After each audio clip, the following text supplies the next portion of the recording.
Book 2. Proem. 'Tis sweet, when, down the mighty main, the winds roll up its waste of waters, from the land, to watch another's labouring anguish far. Not that we joyously delight that man should thus be smitten, but because 'tis sweet to mark what evils we ourselves be spared.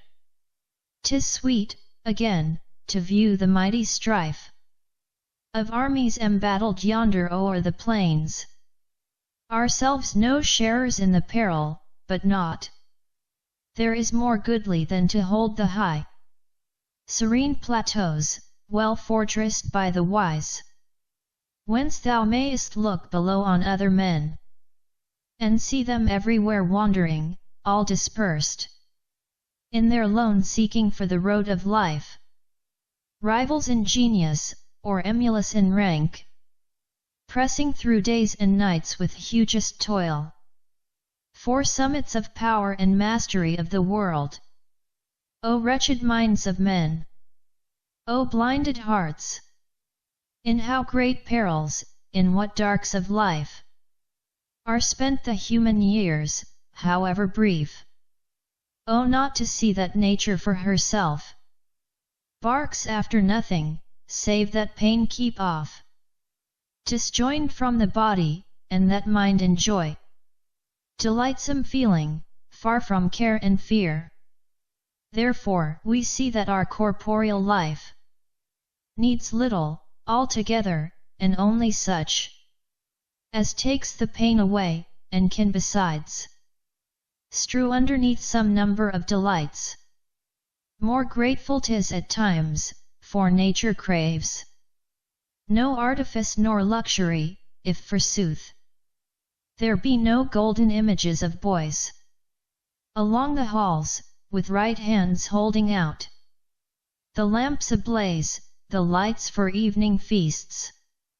And if the house doth glitter not with gold, nor gleam with silver, and to the lyre resound no fretted and gilded ceilings overhead, yet still to lounge with friends in the soft grass, beside a river of water, underneath a big tree's boughs, and merrily to refresh our frames, with no vast outlay most of all, if the weather is laughing and the times of the year besprinkle the green of the grass around with flowers.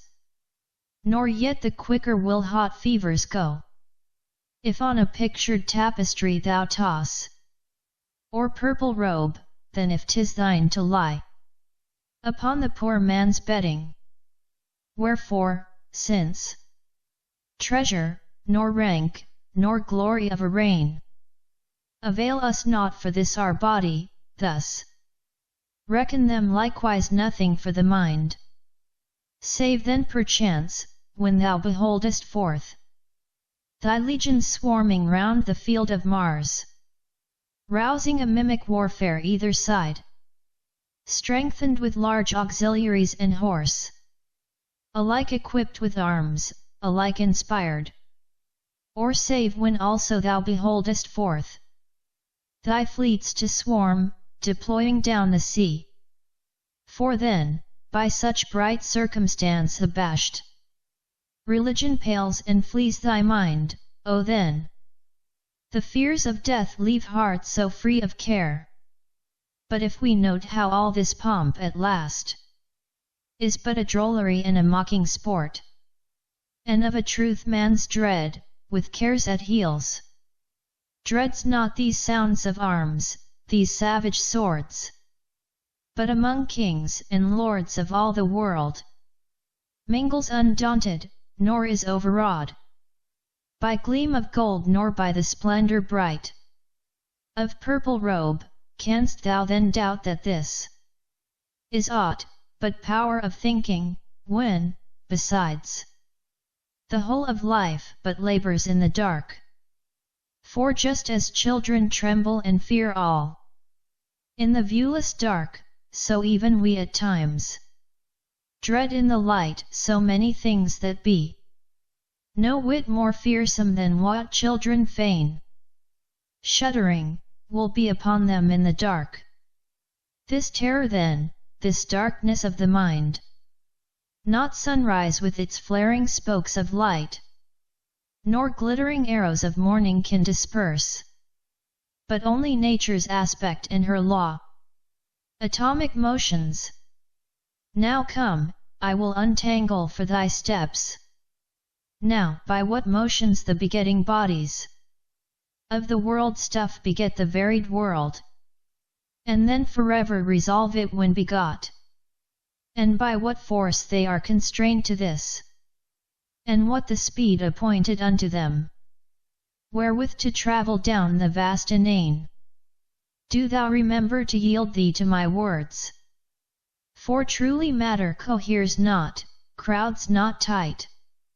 Since we behold each thing to wane away, and we observe how all flows on and off, as 'twere, with age-old time, and from our eyes, how eld withdraws each object at the end, albeit the sum is seen to bide the same, unharmed, because these motes that leave each thing diminish what they part from, but endow with increase those to which in turn they come, constraining these to wither in old age, and those to flower at the prime, and yet biding not long among them.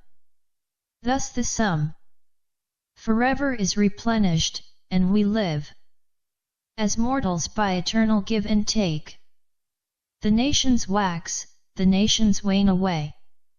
In a brief space the generations pass, and like to runners hand the lamp of life, one unto other. But if thou believe that the primordial germs of things can stop, and in their stopping give new motions birth, afar thou wanderest from the road of truth. For since they wander through the void inane, all the primordial germs of things must needs be borne along, either by weight their own, or haply by another's blow without. For, when, in their incessancies so oft, they meet and clash, it comes to pass amain, they leap asunder, face to face, not strange, being most hard, and solid in their weights, and not opposing motion, from behind. And that more clearly thou perceive how all these mites of matter are darted round about. Recall to mind how nowhere in the sum of all exists a bottom, nowhere is a realm of rest for primal bodies, since, as amply shown and proved by reason sure, space has no bound nor measure, and extends unmetered forth in all directions round. Since this stands certain, thus 'tis out of doubt, no rest is rendered to the primal bodies along the unfathomable inane, but rather inveterately plied by motions mixed. Some, at their jamming, bound aback and leave huge gaps between, and some from off the blow are hurried about with spaces small between, and all which, brought together with slight gaps, in more condensed union bound aback, linked by their own all intertangled shapes.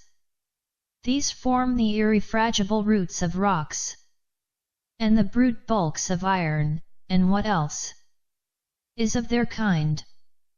The rest leap far asunder, far recoil, leaving huge gaps between, and these supply for us thin air and splendor lights of the sun. And many besides wander the mighty void, cast back from unions of existing things, nowhere accepted in the universe, and nowise linked in motions to the rest. And of this fact, as I record it here, an image, a type goes on before our eyes, present each moment, for behold whenever the sun's light and the rays, let in, pour down across dark halls of houses, thou wilt see The many mights in many a manner mixed, amid a void in the very light of the rays, and battling on, as in eternal strife, and in battalions contending without halt, in meetings, partings, harried up and down. From this thou mayest conjecture of what sort the ceaseless tossing of primordial seeds, amid the mightier void, at least so far as small affair can for a vaster serve, and by example put thee on the spore of knowledge.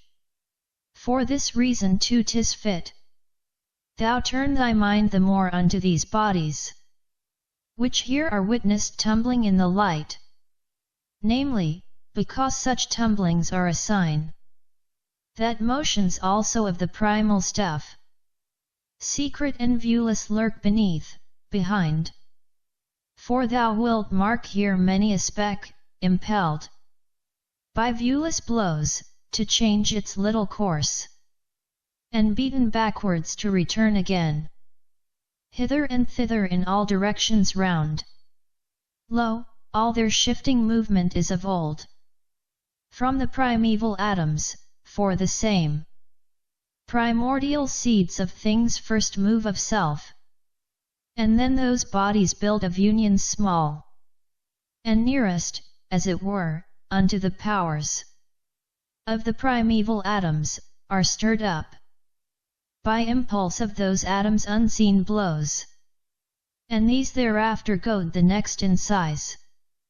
Thus motion ascends from the primevals on, and stage by stage emerges to our sense, until those objects also move which we can mark in sunbeams, though it not appears.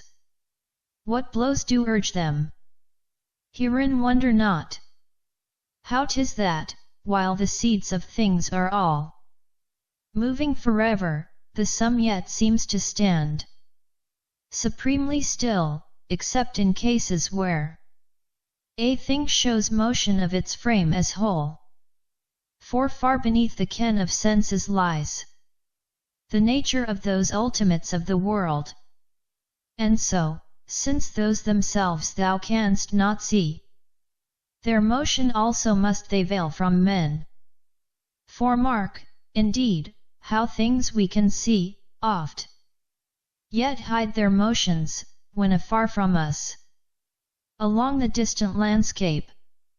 Often thus, upon a hillside will the woolly flocks be cropping their goodly food and creeping about, whither the summons of the grass, begemmed with the fresh dew, is calling, and the lambs, well filled, are frisking, locking horns in sport. Yet all for us seem blurred and blent afar, a glint of white at rest on a green hill. Again, when mighty legions, marching round, fill all the quarters of the plains below, rousing a mimic warfare, there the sheen shoots up the sky, and all the fields about glitter with brass, and from beneath, a sound goes forth from feet of stalwart soldiery, and mountain walls, smote by the shouting, send the voices onward to the stars of heaven, and hither and thither darts the cavalry, and of a sudden down the midmost fields charges with onset stout enough to rock the solid earth, and yet some post there is up the high mountains, viewed from which they seem to stand a gleam at rest along the plains. Now, what the speed to matter's atoms given, thou mayest in few, my Memmius, learn from this. When first the dawn is sprinkling with new light the lands, and all the breed of birds abroad flit round the trackless forests, with liquid notes filling the regions along the mellow air, we see 'tis forthwith manifest to man how suddenly the risen sun is wont at such an hour to overspread and clothe the whole with its own splendor, but the sun's Warm exhalations and this serene light travel not down an empty void, and thus they are compelled more slowly to advance, whilst, as it were, they cleave the waves of air. Nor one by one travel these particles of the warm exhalations, but are all entangled and enmeshed, whereby at once each is restrained by each, and from without checked, till compelled more slowly to advance. But the primordial atoms with their old simple solidity, when forth they travel along the empty void, all undelayed by aught outside them there, and they, each one, being one unit from nature of its parts, are borne to that one place on which they strive still to lay hold, must then, beyond a doubt, outstrip in speed, and be more swiftly borne than light of sun, and over regions rush of space much vaster, in the self same time. The sun's effulgence widens round the sky, nor to pursue the atoms one by one, to see the law whereby each thing goes on. But some men, ignorant of matter, think, opposing this, that not without the gods, in such adjustment to our human ways, can nature change the seasons of the years, and bring to birth the grains and all of else, to which divine delight, the guide of life, persuades mortality and leads it on, that, through her artful blandishments of love, it propagate the generations still, lest humankind should perish, when they feign that gods have stablished all things but for man, they seem in all ways mightily to lapse from reason's truth, for even if never I knew what seeds primordial are, yet would I dare this to affirm, even from deep judgment based upon the ways and conduct of the skies, this to maintain by many a fact besides, that in no wise the nature of the world for us was builded by a power divine, so great the faults it stands encumbered with, the which, my Memmius, later on, for thee, we will clear up. Now as to what remains concerning motions we'll unfold our thought. Now is the place, meseems, in these affairs, to prove for thee this too, nothing corporeal of its own force can ever be upward borne, or upward go, nor let the bodies of flames deceive thee here, for they engendered are with urge to upwards, taking thus increase, whereby grow upwards shining grains and trees, though all the weight within them downward bears. Nor, when the fires will leap from under round the roofs of houses, and swift flame laps up timber and beam, 'tis then to be supposed they act of own accord, no force beneath to urge them up. 'Tis thus that blood, discharged from out our bodies, spurts its jets aloft, and spatters gore. And hast thou never marked with what a force the water will disgorge timber and beam? The deeper, straight, and down we push them in, and, many though we be, the more we press with main and toil, the more the water vomits up and flings them back, that, more than half their length, they there emerge, rebounding. Yet we never doubt, meseems, that all the weight within them downward bears through empty void. Well, in like manner, flames ought also to be able, when pressed out through winds of air, to rise aloft, even though the weight within them strive to draw them down. Hast thou not seen, sweeping so far and high, the meteors, midnight flambeaux of the sky. How after them they draw long trails of flame. Wherever nature gives a thoroughfare. How stars and constellations drop to earth. Ceased not? Nay, too, the sun from peak of heaven sheds round to every quarter its large heat, and sows the new ploughed intervals with light. Thus also sun's heat downward tends to earth. Athwart the rain thou seest the lightning fly. Now here, now there, bursting from out the clouds. The fires dash zigzag, and that flaming power falls likewise down to earth.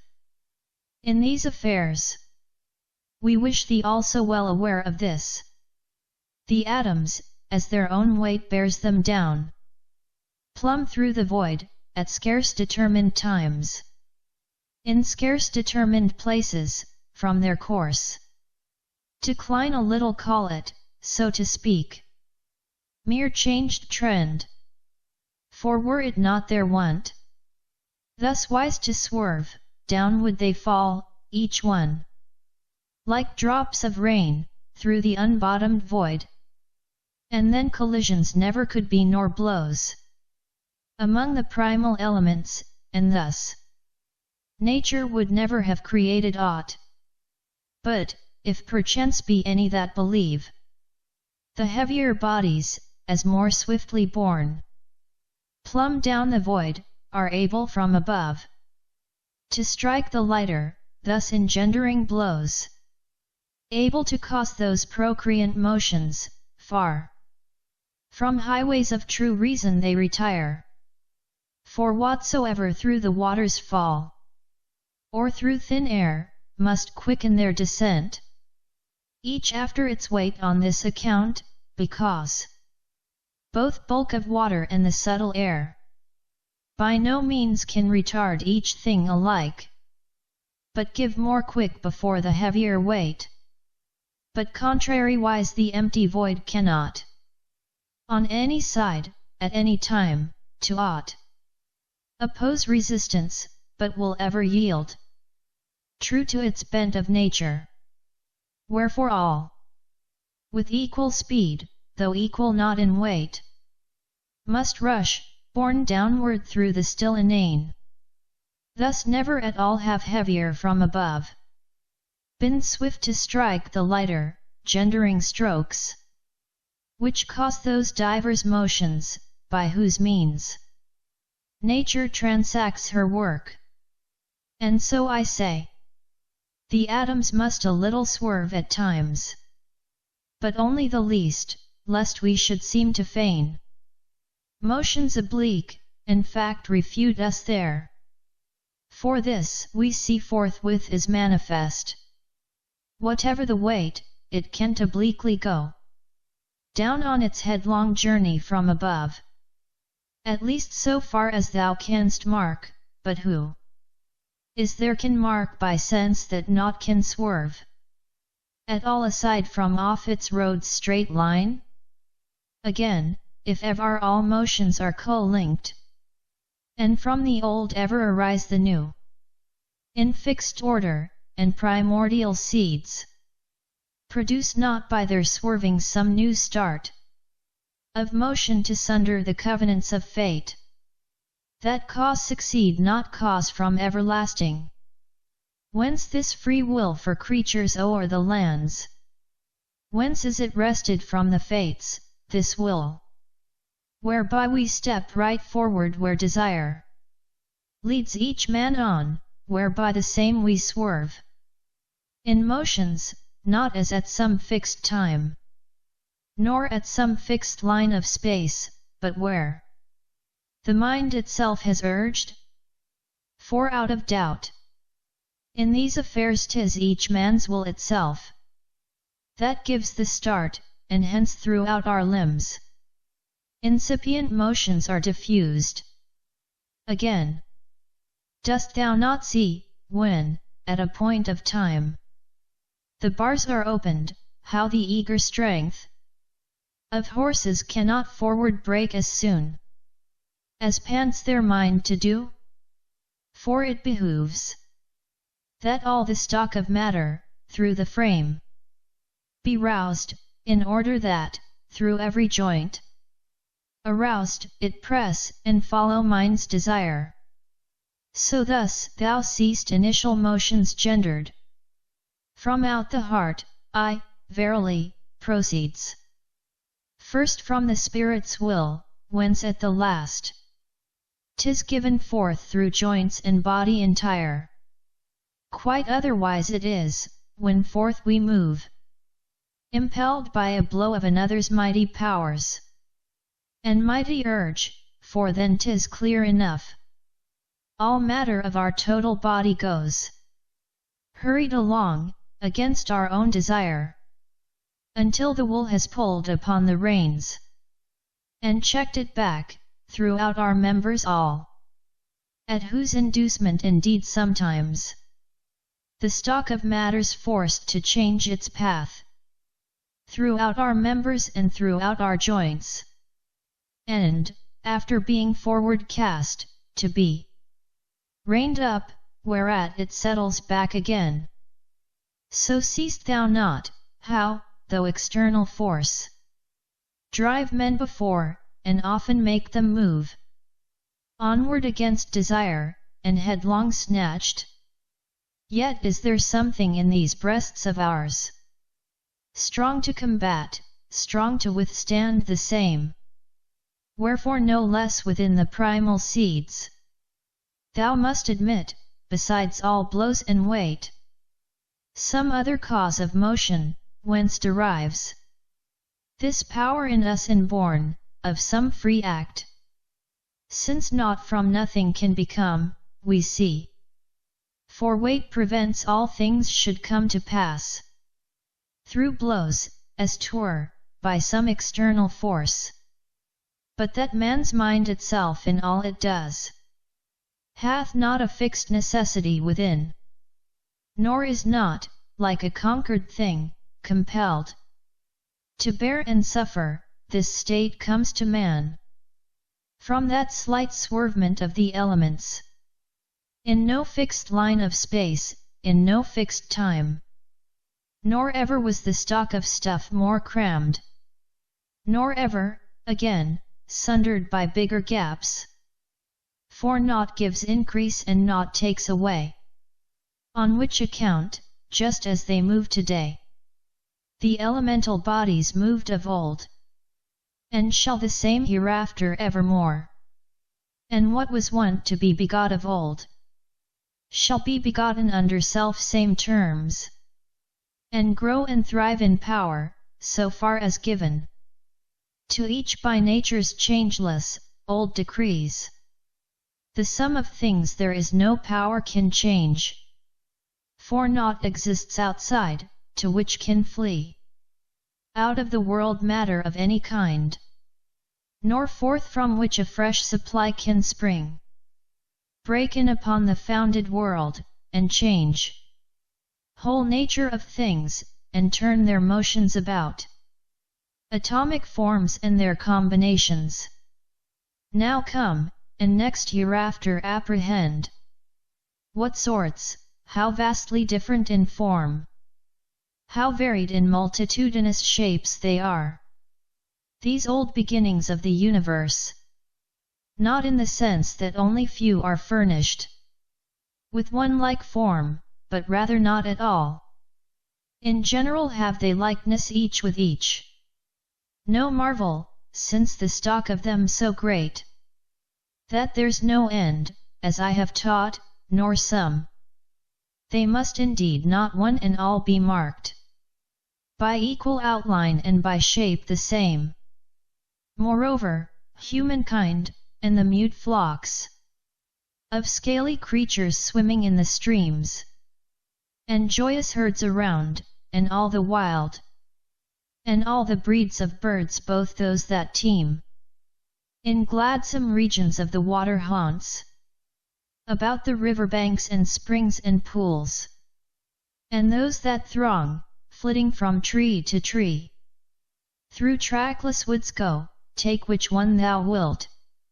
In any kind, thou wilt discover still, each from the other still unlike in shape, nor in no other wise could offspring know mother, nor mother offspring which we see, they yet can do, distinguished one from other, no less than human beings, by clear signs.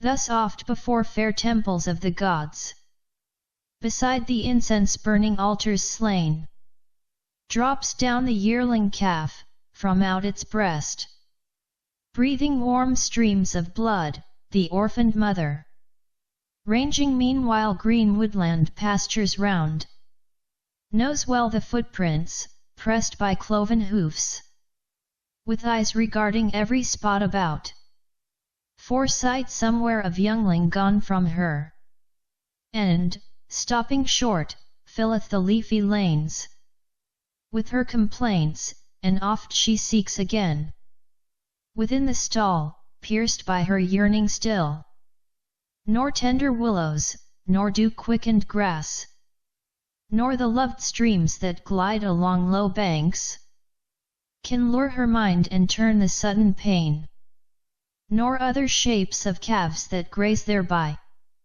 distract her mind or lighten pain the least, so keen her search for something known and hers. Moreover, tender kids with bleeding throats do know their horned dams, and budding lambs, the flocks of sheep, and thus they patter on, unfailingly each to its proper teat, as nature intends. Lastly, with any grain, thou wilt see that no one kernel in one kind is so far like another, that there still is not in shapes some difference running through. By a like law we see how earth is pied with shells and conchs, where, with soft waves, the sea beats on the thirsty sands of curving shores. Wherefore again, since seeds of things exist by nature, nor were wrought with hands, after a fixed pattern of one other, they needs must flitter to and fro with shapes, in types dissimilar to one another, easy enough by thought of mind to solve. Why fires of lightning more can penetrate than these of ours from pitch pine born on earth?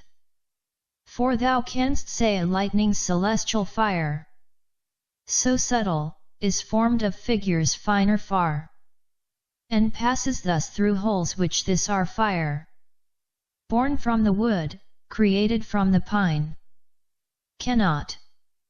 Again, light passes through the horn on the lantern's side, while rain is dashed away.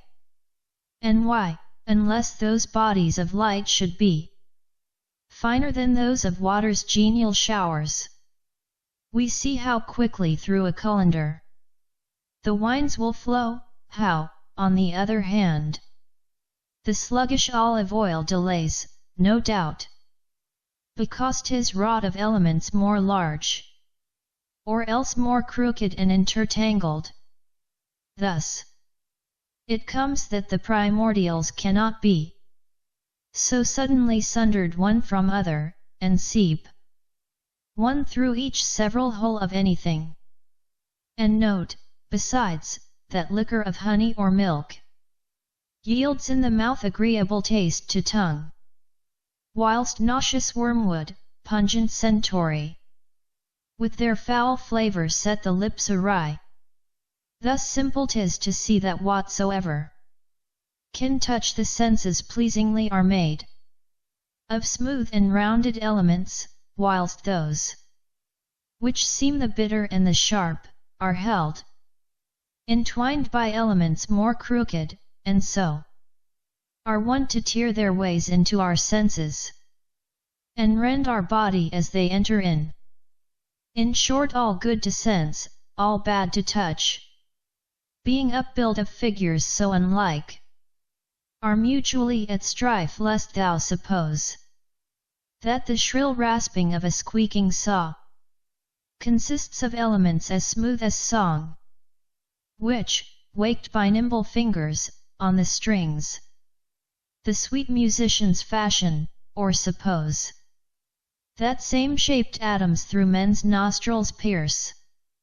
When foul cadavers burn, as when the stage is with Silicean saffron sprinkled fresh, and the altar near exhales Panchaean scent, or hold as of like seed the goodly hues of things which feast our eyes, as those which sting against the smarting pupil and draw tears, or show, with gruesome aspect, grim and vile. For never a shape which charms our sense was made without some elemental smoothness, whilst whatever is harsh and irksome has been framed still with some roughness in its elements. Some, too, there are which justly are supposed to be nor smooth nor altogether hooked with bended barbs, but slightly angled out, to tickle rather than to wound the sense, and of which sort is the salt tartar of wine, and flavors of the gummed elecampaign. Again, that glowing fire and icy rime are fanged with teeth unlike whereby to sting our body's sense, the touch of each gives proof, for touch by sacred majesties of gods, touch is indeed the body's only sense. Be it that something in from outward works, be it that something in the body born wounds, or delights as it passes out along the procreant paths of Aphrodite, or be it the seeds by some collision whirl disordered in the body and confound by tumult and confusion all the sense, as thou mayst find, if haply with the hand thyself thou strike thy body's any part, on which account the elemental forms must differ widely, as enabled thus to cause diverse sensations. And, again, what seems to us the hardened and condensed must be of atoms among themselves more hooked, be held compacted deep within, as 'twere by branch-like atoms, of which sort the chief are diamond stones, despisers of all blows, and stalwart flint and strength of solid iron, and brazen bars, which, budging hard in locks, do grate and scream. But what are liquid, formed of fluid body, they indeed must be of elements more smooth and round, because their globules severally will not cohere. To suck the poppy seeds from palm of hand is quite as easy as drinking water down, and they, once struck, roll like unto the same. But that thou seest among the things that flow some bitter, as the brine of ocean is not the least a marvel. For since 'tis fluid, smooth its atoms are, and round, with painful rough ones mixed therein. Yet need not these be held together hooked. In fact, though rough, they're globular besides, able at once to roll, and rasp the sense. And that the more thou mayst believe me here, that with smooth elements are mixed the rough, whence Neptune's salt astringent body comes. There is a means to separate the twain, and thereupon dividedly to see how the sweet water, after filtering through so often underground, flows freshened forth into some hollow, for it leaves above the primal germs of nauseating brine, since cling the rough more readily in earth.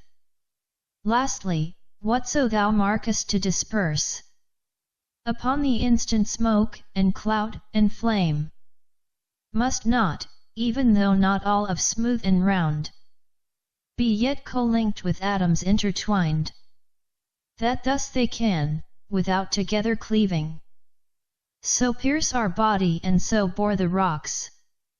Whatever we see given to senses, that thou must perceive. They're not from linked but pointed elements. The which now having taught, I will go on to bind thereto a fact to this allied, and drawing from this its proof, these primal germs vary, yet only with finite tale of shapes. For were these shapes quite infinite, some seeds would have a body of infinite increase. For in one seed, in one small frame of any, the shapes can't vary from one another much. Assume, we'll say, that of 3 minim parts consist the primal bodies, or add a few. When, now, by placing all these parts of one at top and bottom, changing lefts and rights, thou hast with every kind of shift found out what the aspect of shape of its whole body each new arrangement gives, for what remains, if thou per case wouldst vary its old shapes, new parts must then be added, follows next. If thou per case wouldst vary still its shapes, that by like logic each arrangement still requires its increment of other parts. Ergo, an augmentation of its frame follows upon each novelty of forms. Wherefore, it cannot be thou wilt undertake that seeds have infinite differences in form, lest thus thou force some indeed to be of an immeasurable immensity, which I have taught above cannot be proved. And now for the barbaric robes, and gleam of Meliboan purple, touched with dye of the Thessalian shell, the peacock's golden generations, stained with spotted gaieties, would lie o'erthrown by some new color of new things more bright. The odor of myrrh and savors of honey despised, the swan's old lyric, and Apollo's hymns, once modulated on the many chords, would likewise sink o'ermastered and be mute. For, lo, a somewhat, finer than the rest, would be arising evermore. So, too, into some baser part might all retire, even as we said to better might they come. For, lo, a somewhat, lowlier than the rest, to nostrils, ears, and eyes, and taste of tongue, would then, by reasoning reversed, be there. Since 'tis not so, but unto things are given their fixed limitations which do bound there's some on either side, it must be confessed, that matter, too, by finite tale of shapes, does differ. Again, from earth's midsummer heats unto the icy hoar-frosts of the year, the forward path is fixed, and by like law o'er-travelled backwards at the dawn of spring. For each degree of hot, and each of cold, and the half-warm, all filling up the sum, in due progression, lie, my Memmius, there.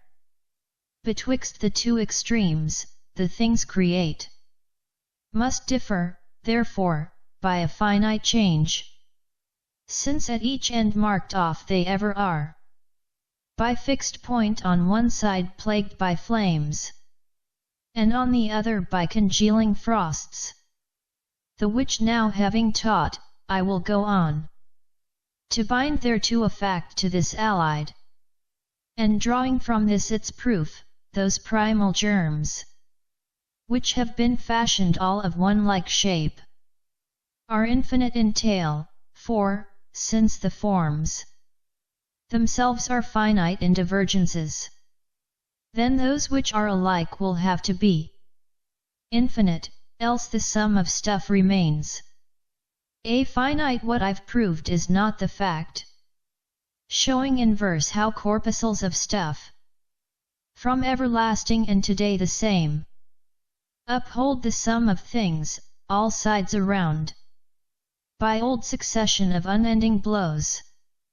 For though thou viewest some beasts to be more rare, and markest in them a less prolific stock, yet in another region, in lands remote, that kind abounding may make up the count, even as we mark among the 4-foot kind, snake-handed elephants, whose thousands wall with ivory ramparts India about, that her interiors cannot entered be, so big her count of brutes of which we see such few examples.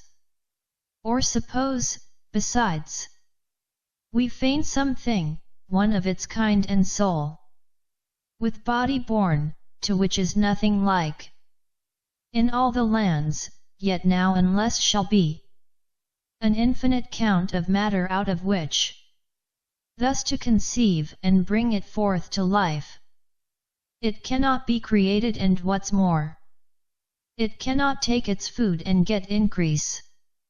Yea, if through all the world in finite tale be tossed the procreant bodies of one thing, whence, then, and where, in what mode, by what power, shall they to meeting come together there, in such vast ocean of matter and tumult strange? No means they have of joining into one. But, just as, after mighty shipwrecks piled, the mighty main is wont to scatter wide, the rower's banks, the ribs, the yards, the prow, the masts and swimming oars, so that afar, along all shores of lands are seen afloat the carven fragments of the rent poop, giving a lesson to mortality, to shun the ambush of the faithless main, the violence and the guile, and trust it not. At any hour, however much may smile the crafty enticements of the placid deep. Exactly thus, if once thou holdest true that certain seeds are finite in their tale, the various tides of matter, then, must needs scatter them flung throughout the ages all, so that not ever can they join, as driven together into union, nor remain in union, nor with increment can grow. But facts in proof are manifest for each. Things can be both begotten and increase. 'Tis therefore manifest that primal germs are infinite in any class thou wilt, from whence is furnished matter for all things. Nor can those motions that bring death prevail forever, nor eternally entomb the welfare of the world, nor, further, can those motions that give birth to things and growth keep them forever when created there. Thus the long war, from everlasting waged, with equal strife among the elements, goes on and on. Now here, now there, prevail the vital forces of the world or fall. Mixed with the funeral is the wildered wail of infants coming to the shores of light. No night a day, no dawn a night hath followed, that heard not, mingling with the small birth cries, the wild laments, companions old of death, and the black rites. This, too, in these affairs, 'tis fit thou hold well sealed, and keep consigned, with no forgetting brain, nothing there is whose nature is apparent out of hand, that of one kind of elements consists. Nothing there is that's not of mixed seed, and whatsoever possesses in itself more largely many powers and properties, shows thus that here within itself there are the largest number of kinds and differing shapes of elements, and, chief of all, the earth hath in herself first bodies whence the springs, rolling chill waters, renew forevermore. The unmeasured main hath whence the fires arise, for burns in many a spot her flamed crust, whilst the impetuous Etna raves indeed from more profounder fires, and she, again, hath in herself the seed whence she can raise the shining grains and gladsome trees for men, whence, also, rivers, fronds, and gladsome pastures can she supply for mountain roaming beasts. Wherefore great mother of gods, and mother of beasts, and parent of man hath she alone been named. Her hymned the old and learned bards of Greece, seated in chariot o'er the realms of air, to drive her team of lions, teaching thus, that the great earth hangs poised and cannot lie, resting on other earth. Unto her car they've yoked the wild beasts, since a progeny, however savage, must be tamed and chid by care of parents. They have girt about with turret crown the summit of her head, since, fortressed in her goodly strongholds high, 'tis she sustains the cities, now, adorned with that same token, today is carried forth with solemn awe through many a mighty land. The image of that mother, the divine, her the wide nations, after antique rite, do name Idaean mother, giving her escort of Phrygian bands, since first, they say, from out those regions 'twas that grain began.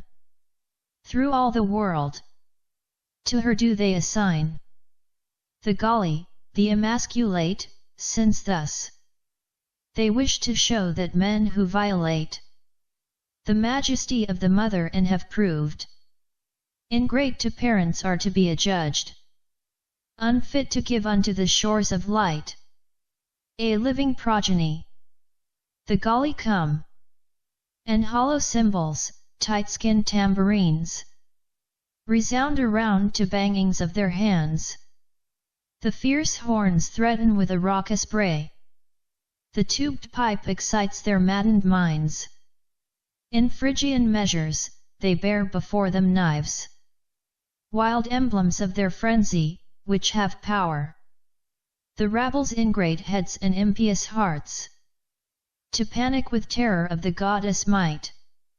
And so, when through the mighty cities borne, she blesses man with salutations mute, they strew the highway of her journeyings with coin of brass and silver, gifting her with alms and largesse, and shower her and shade with flowers of roses falling like the snow upon the mother and her companion bands. Here is an armed troop, the which by Greeks are called the Phrygian curettes, since haply among themselves they use to play in games of arms and leap and measure round with bloody mirth, and by their nodding shake the terrorizing crests upon their heads. This is the armed troop that represents the armed Dictaean curettes, who, in Crete, as runs the story, whilom did outdrown that infant cry of Zeus, what time their band young boys, in a swift dance around the boy, to measured step beat with the brass on brass, that Saturn might not get him for his jaws, and give its mother an eternal wound along her heart. And 'tis on this account that armed they escort the mighty mother, or else because they signify by this that she, the goddess, teaches men to be eager with armed valor to defend their motherland, and ready to stand forth the guard and glory of their parents' years. A tale, however beautifully wrought, that's wide of reason by a long remove. For all the gods must of themselves enjoy immortal aeons and supreme repose, withdrawn from our affairs, detached, afar immune from peril and immune from pain, themselves abounding in riches of their own. Needing not us, they are not touched by wrath. They are not taken by service or by gift. Truly is earth insensate for all time. But, by obtaining germs of many things, in many a way she brings the many forth into the light of sun. And here, whoso decides to call the ocean Neptune, or the grain crop Ceres, and prefers to abuse the name of Bacchus rather than pronounce the liquor's proper designation, him let us permit to go on calling earth mother of gods, if only he will spare to taint his soul with foul religion. So, too, the woolly flocks, and horned kine, and brood of battle-eager horses, grazing often together along one grassy plain, under the scope of one blue sky, and slaking from out one stream of water each its thirst. All live their lives with face and form unlike, keeping the parent's nature, parent's habits, which, kind by kind, through ages they repeat. So great in any sort of herb thou wilt, so great again in any river of earth, are the distinct diversities of matter. Hence, further, every creature any one, from out them all compounded is the same, of bones, blood, veins, heat, moisture, flesh, and thews, all differing vastly in their forms, and built of elements dissimilar in shape. Again, all things by fire consumed ablaze, within their frame lay up, if not besides, at least those atoms whence derives their power to throw forth fire and send out light from under, to shoot the sparks and scatter embers wide. If, with like reasoning of mind, all else thou traverse through, thou wilt discover thus, that in their frame the seeds of many things they hide, and divers shapes of seeds contain. Further, thou markest much, to which are given along together color and flavor and smell, among which, chief, are most burnt offerings. Thus must they be of divers shapes composed. A smell of scorching enters in our frame, where the bright color from the dye goes not, and color in one way, flavor in quite another, works inward to our senses so mayst see. They differ too in elemental shapes. Thus unlike forms into one mass combine, and things exist by intermixed seed. But still it must not be thought that in all ways all things can be conjoined, for then wouldst view portents begot about thee every side, hulks of mankind half brood a starting up, at times big branches sprouting from man's trunk, limbs of a sea beast to a land beast knit, and nature along the all-producing earth, feeding those dire chimeras breathing flame, from hideous jaws of which 'tis simple fact, that none have been begot, because we see all are from fixed seed and fixed dam, engendered and so function as to keep throughout their growth their own ancestral type. This happens surely by a fixed law, for from all food stuff, when once eaten down, go sundered atoms, suited to each creature, throughout their bodies, and, conjoining there, produce the proper motions.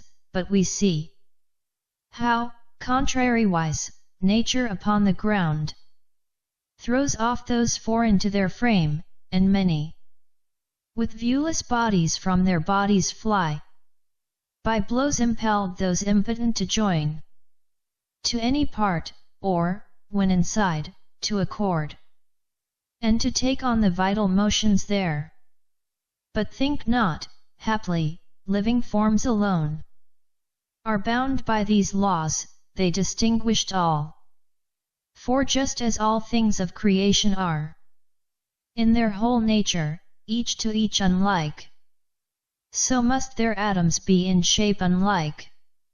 Not since few only are fashioned of like form, but since they all, as general rule, are not the same as all.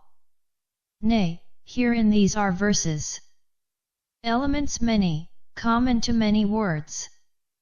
Thou seest, though yet 'tis needful to confess, the words and verses differ, each from each, compounded out of different elements.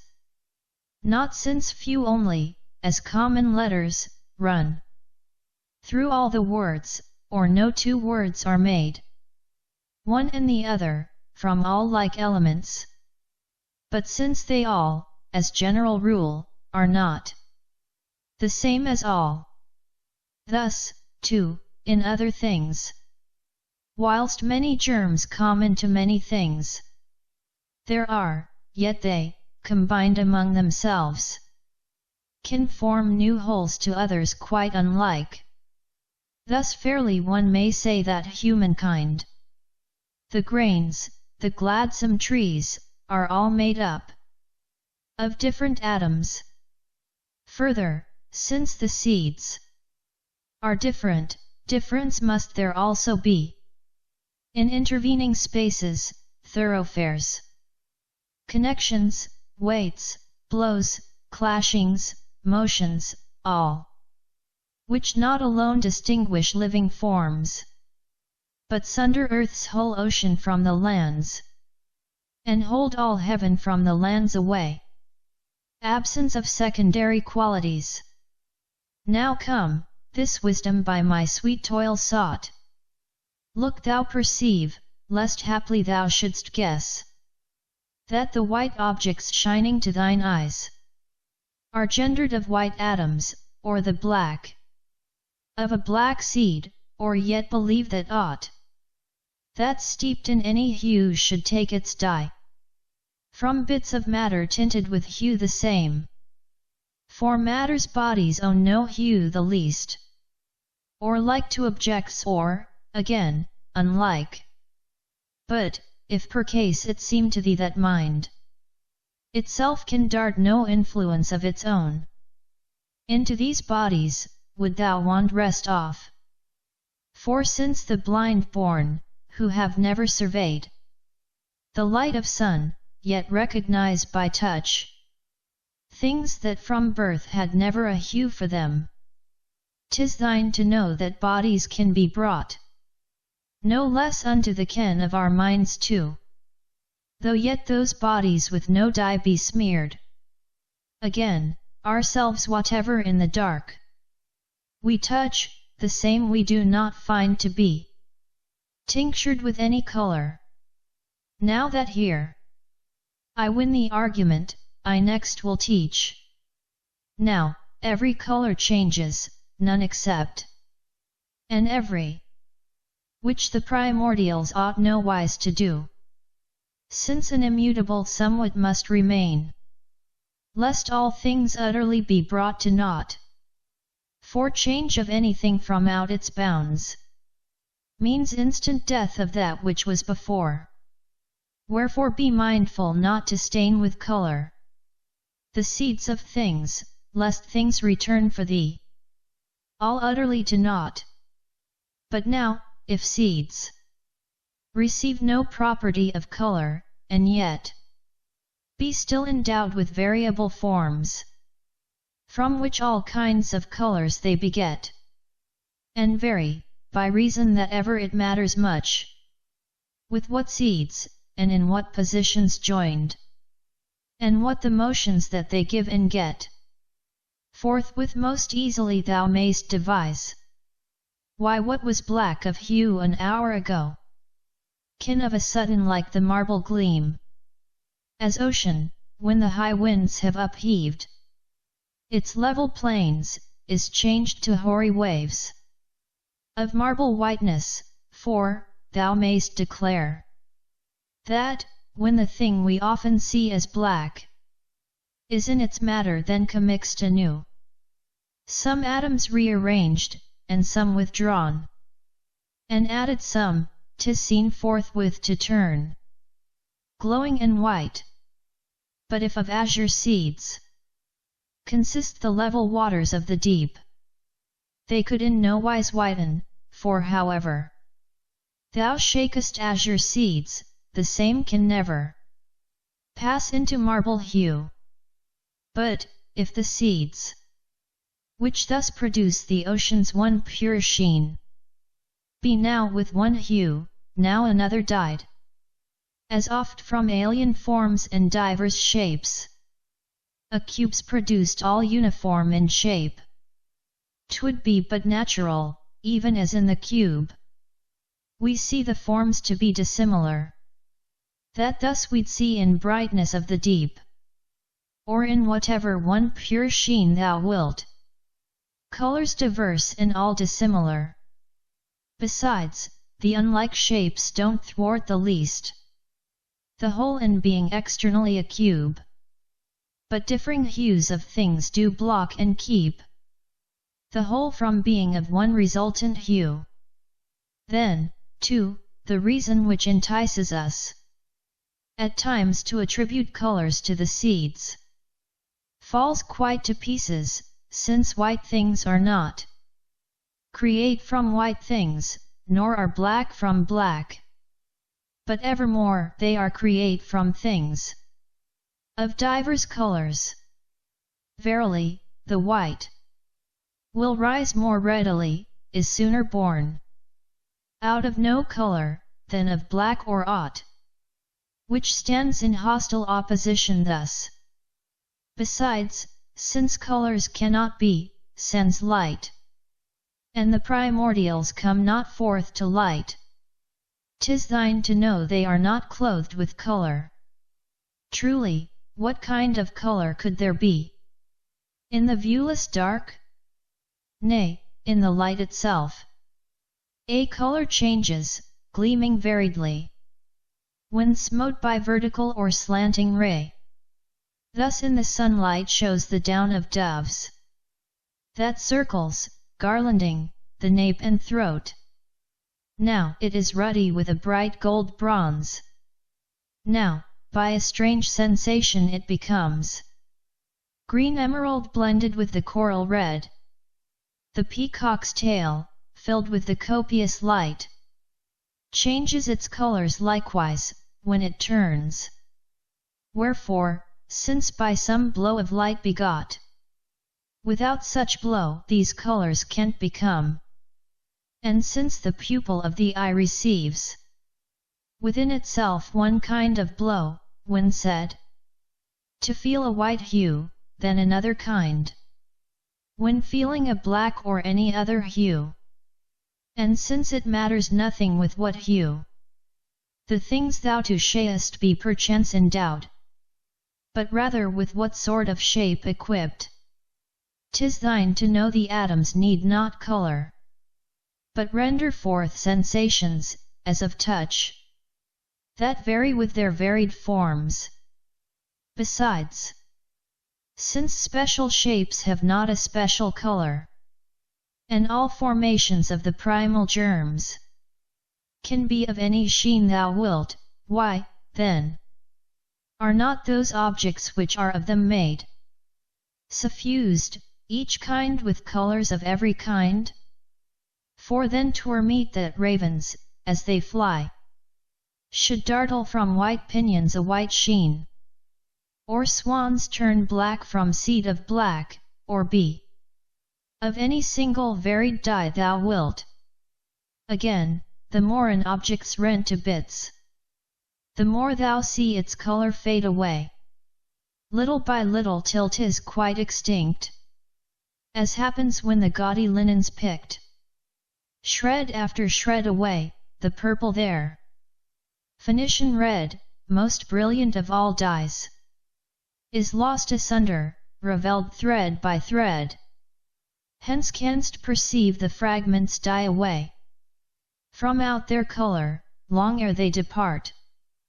back to the old primordials of things. And, last, since thou concede not all bodies, send out a voice or smell, it happens thus, that not to all thou givest sounds and smells.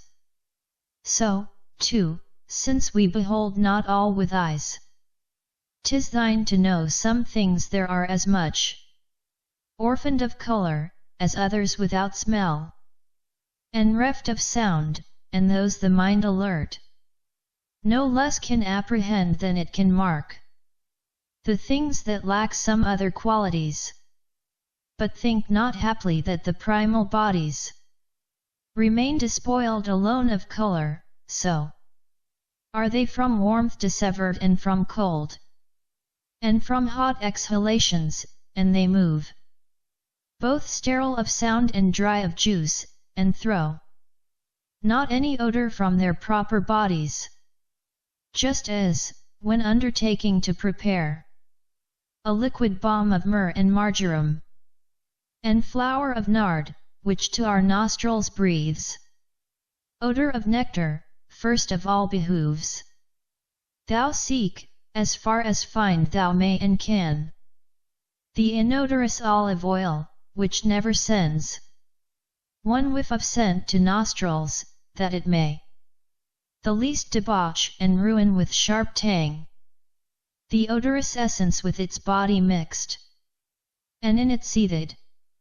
And on the same account, the primal germs of things must not be thought to furnish colour in begetting things, nor sound, since powerless they to send forth aught from out themselves, nor any flavour, too, nor cold, nor exhalation hot or warm.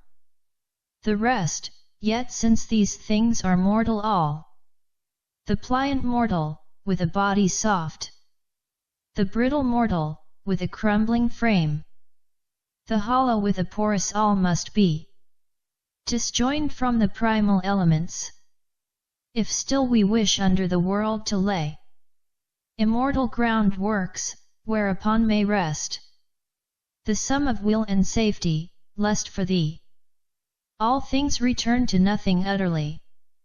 Now, too, whatever we see possessing sense, must yet confessedly be stablished all from elements insensate, and those signs so clear to all and witnessed out of hand, do not refute this dictum nor oppose, but rather themselves do lead us by the hand, compelling belief that living things are born of elements insensate, as I say.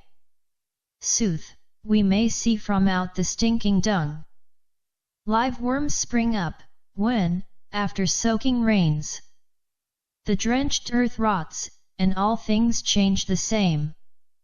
Lo, change the rivers, the fronds, the gladsome pastures into the cattle their nature change into our bodies, and from our body, oft grow strong the powers and bodies of wild beasts and mighty winged birds.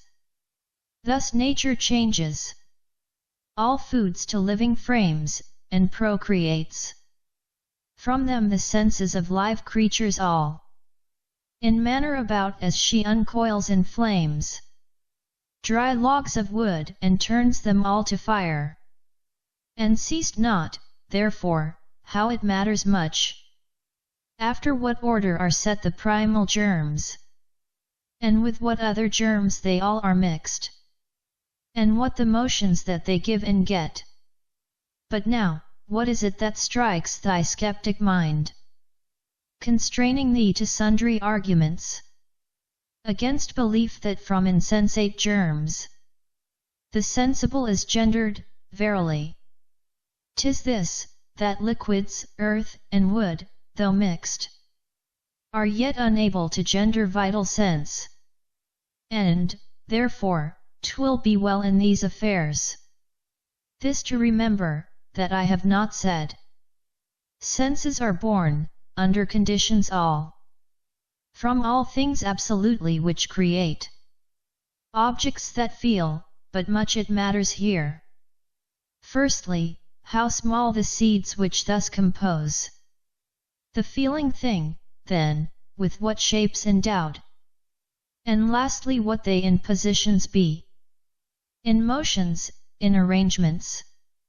Of which facts not we perceive in logs of wood and clods.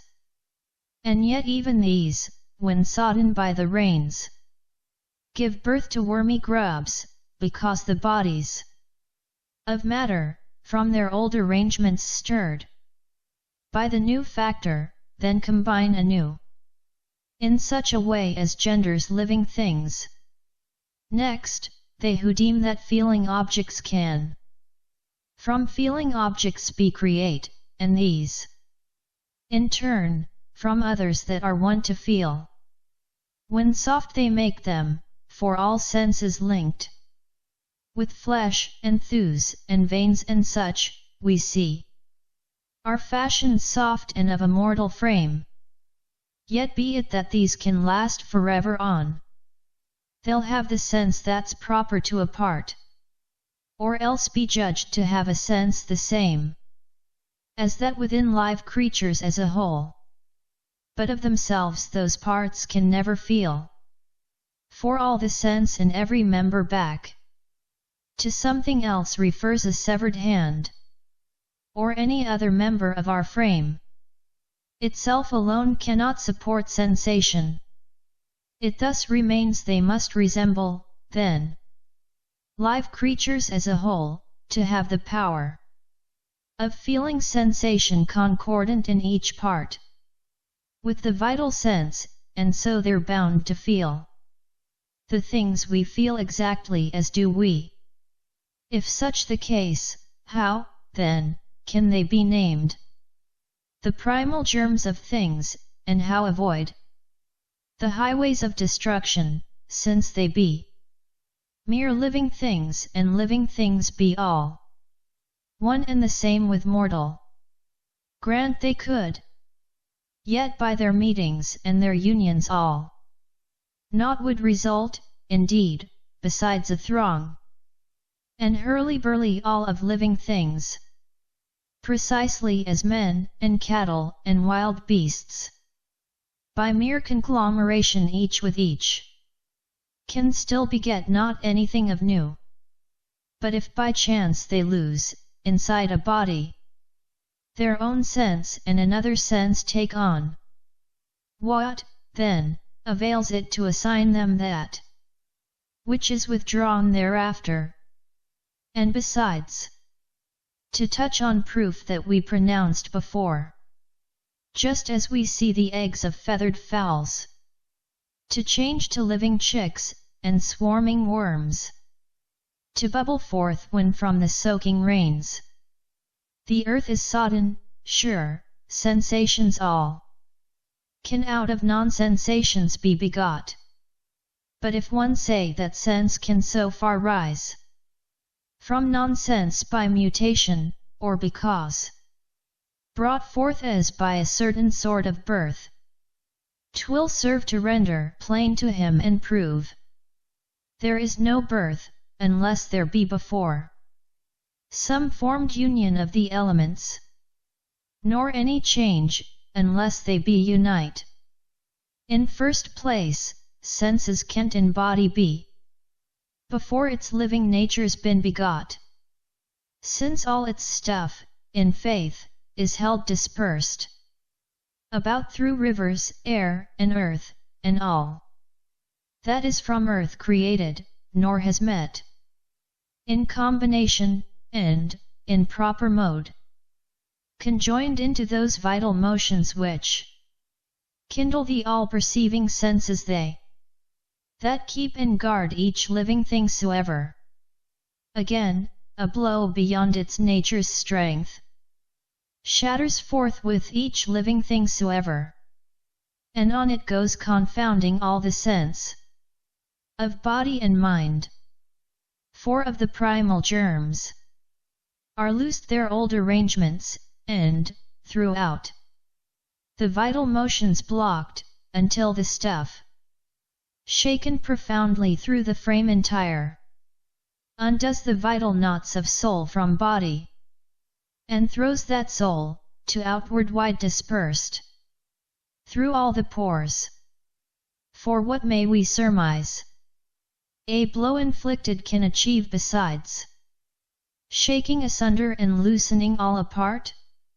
It happens also, when less sharp the blow, the vital motions which are left are wont oft to win out, and stop and still the uncouth tumults gendered by the blow, and call each part to its own courses back, and shake away the motion of death which now begins its own dominion in the body, and kindle anew the senses almost gone. For by what other means could they the more collect their powers of thought and turn again from very doorways of destruction back unto life, rather than pass whereto they be already well nigh sped, and so pass quite away again, since pain is there, where bodies of matter, by some force stirred up through vitals and through joints, within their seats, quiver and quake inside, but soft delight when they remove unto their place again. 'Tis thine to know the primal germs can be assaulted by no pain, nor from themselves take no delight, because indeed they are not made of any bodies of first things, under whose strange new motions they might ache, or pluck the fruit of any dear new sweet, and so they must be furnished with no sense. Once more, if thus, that every living thing may have sensation, needful 'tis to assign sense also to its elements. What then of those fixed elements from which mankind hath been, by their peculiar virtue, formed?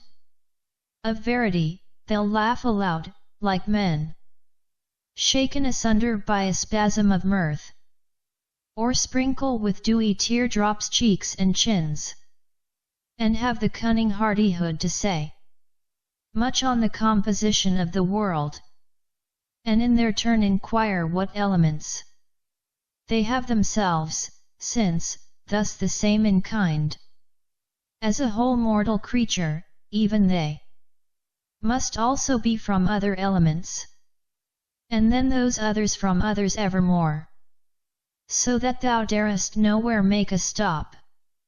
Oho, I'll follow thee until thou grant the seed, which here thou sayest speaks, laughs, and thinks, is yet derived out of other seeds, which in their turn are doing just the same.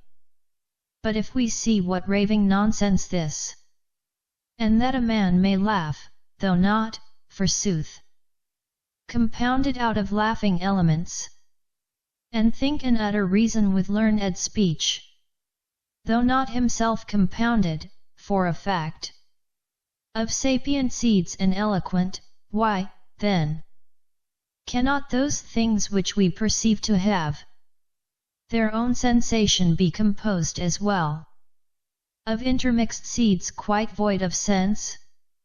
Infinite worlds! Once more, we all from seed celestial spring. To all is that same Father, from whom earth, the fostering mother, as she takes the drops of liquid moisture, pregnant bears her broods, the shining grains, and gladsome shrubs and trees, and bears the human race and of the wild, the generations all, the while she yields the foods wherewith all feed their frames and lead the genial life and propagate their kind. Wherefore she owneth that maternal name. By old desert, what was before from earth, the same in earth sinks back, and what was sent from shores of ether, that, returning home, the vaults of sky receive. Nor thus doth death so far annihilate things that she destroys, the bodies of matter, but she dissipates their combinations, and conjoins anew one element with others, and contrives that all things vary forms and change their colors, and get sensations and straight give them o'er. And thus mayest know it matters with what others, and in what structure the primordial germs are held together, and what motions they among themselves do give and get, nor think that aught we see hither and thither afloat upon the crest of things, and now a birth, and straightway now a ruin, inheres at rest deep in the eternal atoms of the world. Why, even in these our very verses here, it matters much with what and in what order each element is set, the same denote sky, and the ocean, lands, and streams, and sun. The same, the grains, and trees, and living things. And if not all alike, at least the most. But what distinctions by positions wrought! And thus no less in things themselves, when once around are changed the intervals between the paths of matter, its connections, weights, blows, clashings, motions, order, structure, shapes. The things themselves must likewise changed be. Now to true reason give thy mind for us, since here strange truth is putting forth its might, to hit thee in thine ears, a new aspect of things to show its front. Yet naught there is so easy that it standeth not at first, more hard to credit than it after is, and naught so ever that's great to such degree, nor wonderful so far, but all mankind little by little abandon their surprise. Look upward yonder at the bright clear sky, and what it holds, the stars that wander o'er the moon, the radiance of the splendor sun. Yet all, if now they first for mortals were, if unforeseen now first as sudden shone, what might there be more wonderful to tell? What that the nations would before have dared less to believe might be, I fancy, not so strange had been the marvel of that sight, the which over-wearied to behold, today none deigns look upward to those lucent realms. Then, spew not reason from thy mind away beside thyself because the matter's new, but rather with keen judgment nicely weigh, and if to thee it then appear true, render thy hands, or, if 'tis false at last, gird thee to combat. For my mind of man now seeks the nature of the vast beyond. There on the other side, that boundless sum, which lies without the ramparts of the world, toward which the spirit longs to peer afar, toward which indeed the swift ella of thought flies unencumbered forth. Firstly, we find off to all regions round, on either side, above, beneath, throughout the universe. And is there none, as I have taught, as to the very thing of itself declares aloud, and as from nature of the unbottomed deep shines clearly forth. Nor can we once suppose in any way 'tis likely, seeing that space to all sides stretches infinite and free, and seeds, innumerable in number, in sum bottomless, there in many a manner fly, bestirred in everlasting motion there, that only this one earth and sky of ours hath been create, and that those bodies of stuff, so many, perform no work outside the same. Seeing, moreover, this world too hath been by nature fashioned, even as seeds of things by innate motion chance to clash and cling, after they'd been in many a manner driven together at random, without design, in vain.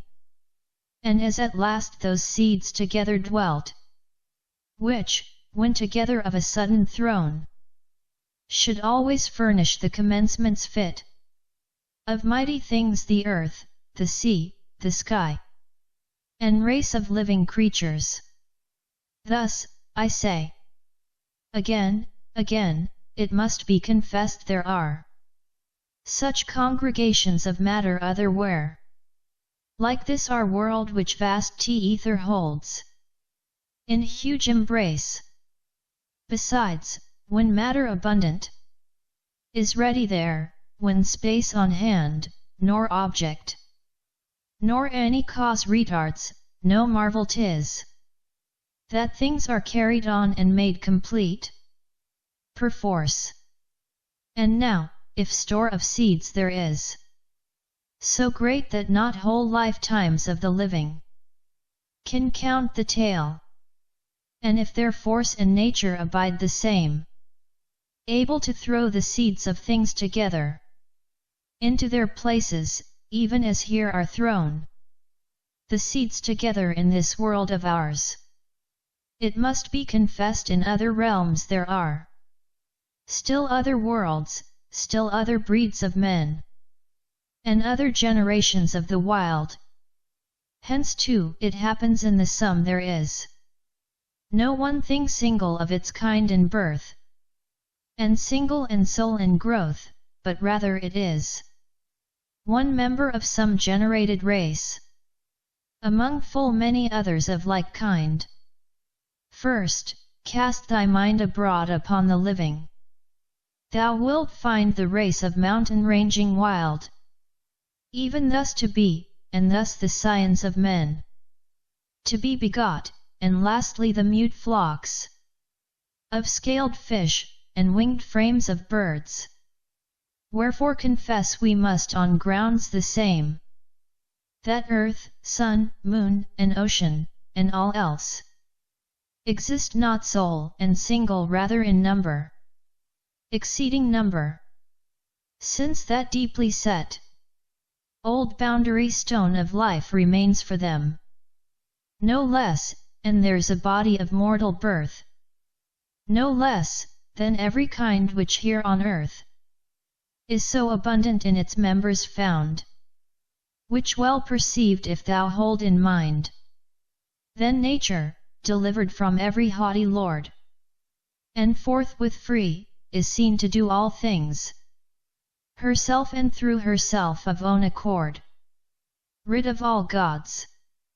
For by their holy hearts, which pass in long tranquility of peace, untroubled ages and a serene life, who hath the power, I ask, who hath the power to rule the sum of the immeasurable, to hold with steady hand the giant reins of the unfathomed deep?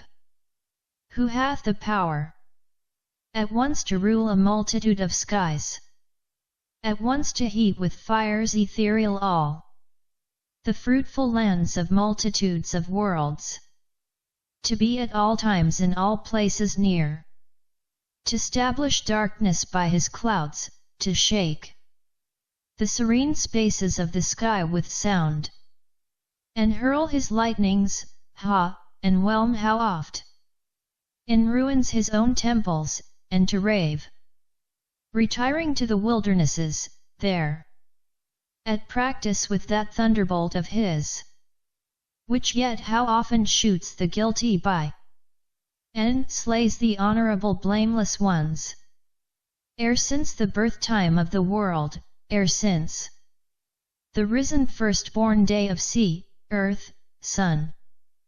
Have many germs been added from outside? Have many seeds been added round about? Which the great all, the while it flung them on, brought hither, that from them the sea and lands could grow more big, and that the house of heaven might get more room and raise its lofty roofs far over earth, and air arise around. For bodies all, from out all regions, are divided by blows, each to its proper thing. And all retire to their own proper kinds. The moist to moist retires, earth gets increase from earthy body, and fires, as on a forge, beat out new fire, and ether forges ether. Till nature, author and ender of the world, hath led all things to extreme bound of growth. As haps when that which hath been poured inside the vital veins of life is now no more than that which ebbs within them and runs off. This is the point where life for each thing ends. This is the point where nature with her powers curbs all increase. For whatsoever thou seest grow big with glad increase, and step by step climb upward to ripe age, these to themselves take in more bodies than they send from selves, whilst still the food is easily infused through all the veins, and whilst the things are not so far expanded that they cast away such numerous atoms as to cause a waste greater than nutriment whereby they wax. For it must be granted, truly, that from things many a body ebbs and runs off. But yet still more must come, until the things have touched development's top pinnacle.